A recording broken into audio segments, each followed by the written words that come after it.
Have you performed at Madison Square Garden yet? Do you realize the significance behind just walking into that building as a performer? Yeah, so I've actually I've been in Madison Square Garden, competed in Madison Square Garden in college, my freshman year at the University of South Carolina. We Hmm. had a track meet there.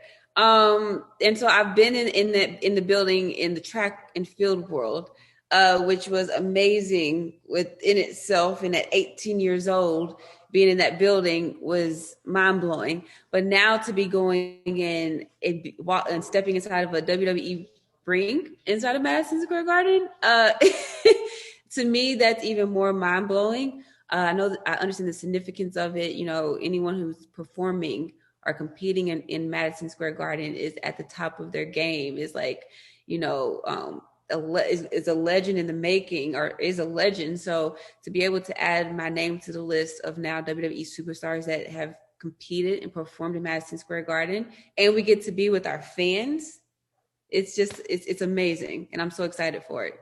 Facts, because let me tell you, as a fan, I have been waiting, like just waiting and waiting, and COVID has been the biggest C block of all time. So now that COVID's a little more behind us, we can focus on having fun now. And I also see over your left shoulder the SmackDown Women's Championship. Hopefully, you have that with you September Oh, 10th at Madison Square Garden.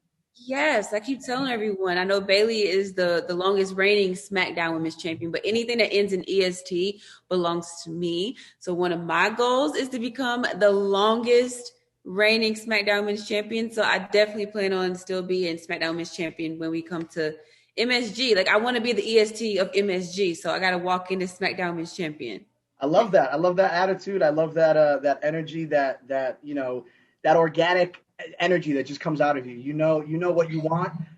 You know what you want to get, and you're gonna do what you can to attain it. And speaking of organic, you dead ass made me cry. WrestleMania, and you know what moment I'm talking about. Right before you and Sasha started the match, that organic moment in the ring, I dead ass like sent that link on Twitter to like family members and friends who may have been watching yet, may have not have, because the 2 night thing kind of threw people off. Yeah. And what was the moment where you realized, oh snap, I got to go back into like performance mode, and now Yeah. I'm here. Okay, cool. Was something said to you, or did it just hit you?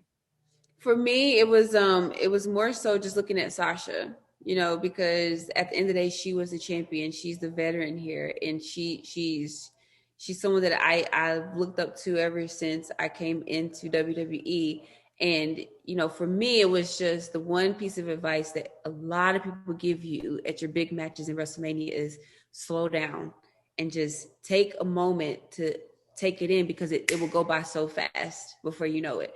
So I understood the significance of that moment of Sasha Banks and I just being in the ring and the representation it was showing. And but that day was just crazy. Like, once we got to the stadium, I never stopped moving. And the one when I finally stopped moving was in that moment. And that's when I was like, okay, we talked about this, but we're here. And I'm across the room from Sasha Banks in WrestleMania in the main event. And the fans are here. And history is being made right now without us even touching or even talking. History is already being made with us just standing here. And so all of that hit me right then and there. And I wanted I wanted to feel that. And I wanted everyone else to feel it. And so I just allowed myself to just, it is what it is, and be vulnerable, and just, it became overwhelming. And but then I looked at her, and that's when she kind of summons me, like, okay, I let you have your moment, now let's go and let's work. And I was like, let's work. And we worked. Hard work. And let me tell you, that match, the best way to sum it up, it was like 65 miles per hour the entire time. Like, there was really no letdown. And I think that from a hype standpoint, it certainly lived to the hype, surpassed the hype. And I think that the biggest thing for me, and this is coming as someone who's currently the first Puerto Rican at the top 40 station I'm at in New York City, like, representation is so big to me. And I take so much pride in that. So I can't even imagine what that must have been like for you and Sasha. Can you talk about, I know you mentioned it before, but can you talk about that just a little more? Yeah, so the representation for us, like, we understand the importance of it. You know, I always quote a quote is representation is not a request, it's a requirement. And we need it. And I'm so grateful to WWE that they amplify our presence and our voice and gave us this opportunity to showcase this representation, and for women and Black women, women of color, anyone who wants to be inspired. And we both understood that. I mean, we both wanted to walk out as SmackDown Women's Champion, but that moment was so much bigger than me, Sasha, or the both of us. The moment was so much bigger than even winning the title, because of what it represented, what it went down. And you know, there was a clip on the internet after the match of Sasha actually smiling, and to me, it's, you know, granted, I walked out as SmackDown Women's Champion and I won that night, but honestly, no one lost that night. Sasha didn't lose that night. I didn't lose that night. If you're a Sasha fan or Bianca Belair fan, nobody lost that night. The world won that night in that moment. And that's what we understood, is that that moment was just representation. And, you know, I heard my husband talk about it, and it really hit me when, you know, he's been watching WWE since he was a little kid. And he was saying how he's 31 years old. And he was like, I'm 31, and that was the first time that I ever saw that as a 31-year-old, and two Black women main eventing WrestleMania. And he said, and our daughter, my stepdaughter, she's turning 9 today. It's her birthday. Happy birthday to her. But she's 8 years old watching it. His son was 10 at the time watching that. So actually, 11, he already turned 11 years old watching that. So he's like, imagine how that's going to impact them watching that at a young age. And so it really hit me just how impactful that moment was, even for adults and kids. Like, it just transcends beyond race, religion, age, gender. It's so impactful to everyone.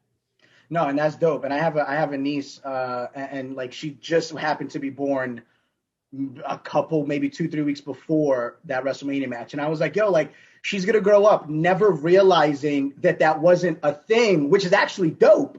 Like, to realize that it's just commonplace now. That, to me, super dope. Not only as, you know, as a person of color, but also a female as well. So yeah, definitely some little personal, you know, and that's a lot of stuff that fans have, this personal attachment to you, whether it's character, the person on TV, the person, you know, behind the persona, or whatever the situation is. And you obviously have a lot of fans.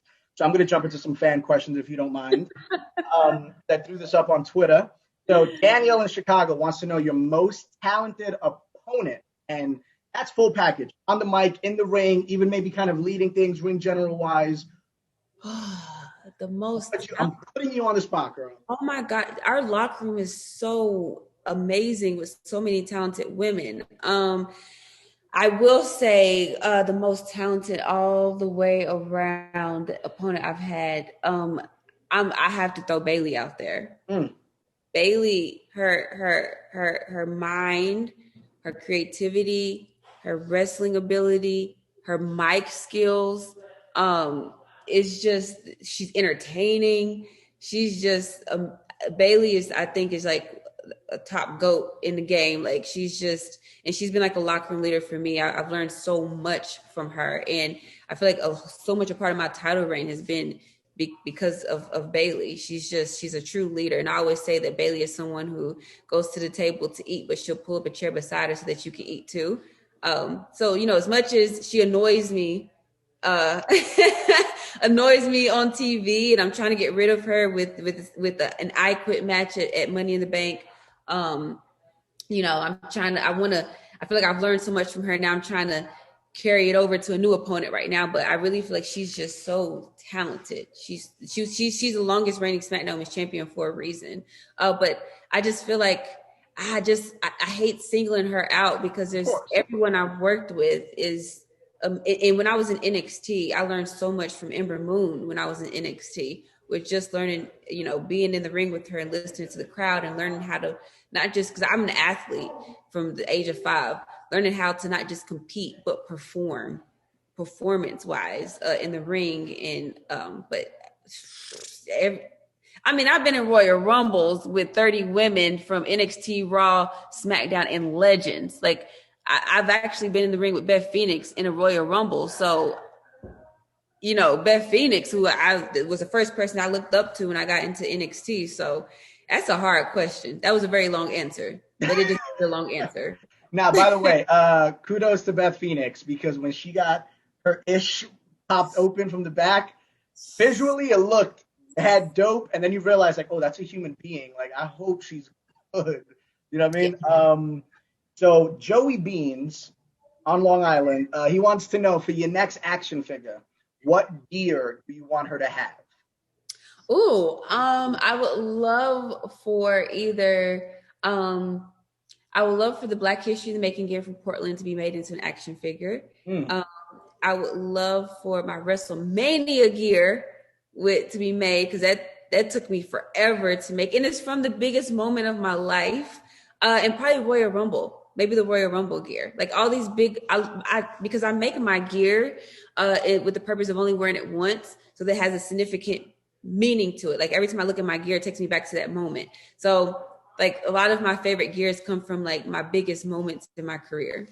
That's dope. I like that. And to me, the thing that like the in-ring thing that stood out in that WrestleMania match was that hair whip at the end with Sasha. Like that ish was so dope to me. Like clever, creative. What was that thought process? Like, was that something that you kind of had in the back pocket as a WrestleMania moment, or was it like that week of you're like, wait a second?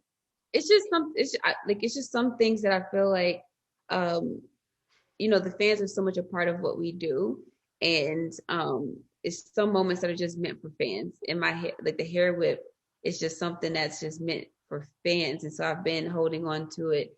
But also, I'm this girl that walks out with this long braid, and it's like, okay, why wouldn't the person just grab it, right? Why is she wearing it if people can use it against her? So my rule is, don't touch my hair.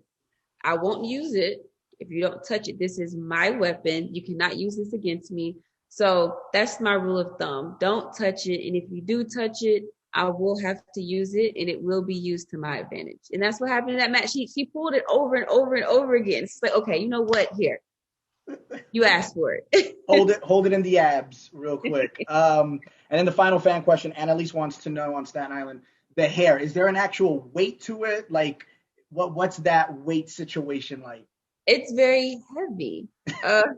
That's why sometimes you see me wear it in a low braid, because the top of my head gets so sore. But it's the sacrifice that I have to pay. But it's about calf to my calf.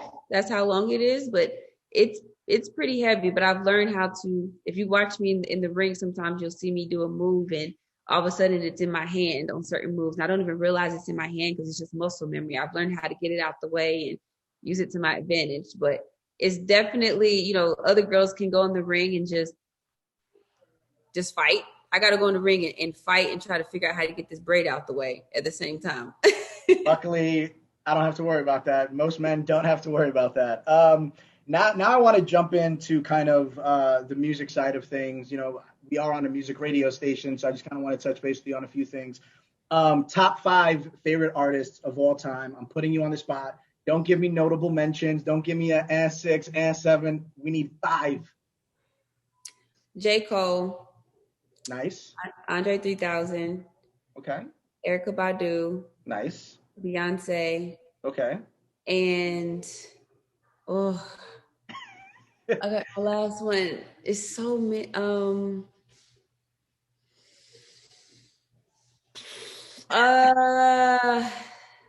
It's the 5th one is hard. 4 and 5 is usually where people kind of hit that brick. So the fact that you had your 4 down pat, it's pretty impressive. Because the 5th one is like, I can't decide. I can't decide who I want the 5th one to be.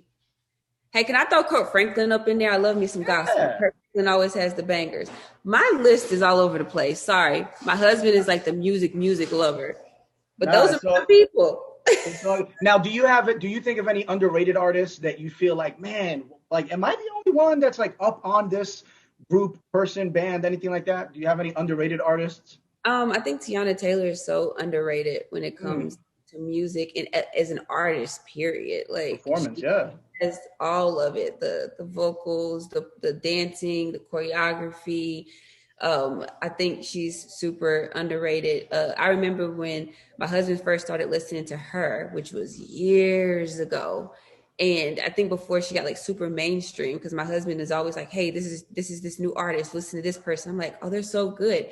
And I remember thinking she's mainstream now. Everybody knows it. But I remember thinking back in the day, like, gosh, why is nobody talking about her? Like, she's amazing. But now everybody is. So, some people are just meant to be stars. And she's a mom now. So to me, there's always that extra level up. Like when you're a parent and you can still do all that and balance all that, God bless you. Do you have any songs that you kind of listen to before that big moment, whether it's getting you into that mindset of getting in the ring? I love J. Cole, KOD, which Mm, is kind of where I got inspiration from the name of my finish. I like that. Anything J. Cole, like I listen to J. Cole all the time. Uh, I'm a big Beyonce fan. I love, and I never can remember the name of the song, but it's like, I'm not a teacher, babe, but I can teach you better. Not a preacher, That's an but older song, like off their four album pray. or something, a I little sung more it so. backwards. I'm not a preacher, but we can pray if you wanna. Ain't a doctor, but I can make you feel better. But I'm great at right. Whatever the name of that song is, that's like my warm up song. and So the other I love working out to gospel music, like Kurt Franklin. Like he's so upbeat and it just gets you in such a good like spirit. Yeah. he always had that. He had that one song like 20 years ago. It's like, "Do you want a revolution?" And I remember like watching it, coming home on BET, and being like, "Yo, this is popping!" Like I didn't realize gospel was this dope. You know what I'm saying? That's the thing. You be in church. I used to be in the junior choir. We used to sing all the Kurt Franklin songs. And it's a workout. It's a workout. I went to one of his concerts, and it was like one of the best concerts I've been to because I was just on my feet the whole time. You probably woke up, man. Last time I was on my feet for a while just dancing. I woke up with a sore back, and then you didn't realize that you're like on just concrete at a concert like the whole time. Yeah. I'm getting a little old. So it's funny you mentioned Beyonce, and I have a little bit of a controversial opinion, and this is like my hill to die on, right? So I want you to kind of let me know the one opinion you will never change. So I have two. I'll give you my two while you think of yours. Number one, pineapple should never go on pizza. Anybody that does that, I don't want to be friends with them. I don't need that negative energy in my life. Pineapple should not be on pizza. Don't come with me with that garbage. Right? That's number one. Number two, listen, I'm from Brooklyn, New York City. Pizza is very sacred to us. And number two, I firmly believe that had Aaliyah not passed away, she would be Beyonce. Like the way everybody looks at Beyonce, I firmly believe that that would be Aaliyah, and she would be like bigger than even Beyonce if people could imagine that. That's just my opinion because I think Aaliyah had everything on lock before the tragic passing. So those are my two things that nobody will change my opinion on. Yeah, well, the first one I have to not agree with because I actually like pineapples in my pizza, but not all the time. But if I want to feel a little, a little spicy, I want to like pizzazz it up with some pineapples. Put chicken on it. Put bacon on it, like pepperoni. No, I don't. No, I don't want chicken and bacon on my pizza. Pineapples.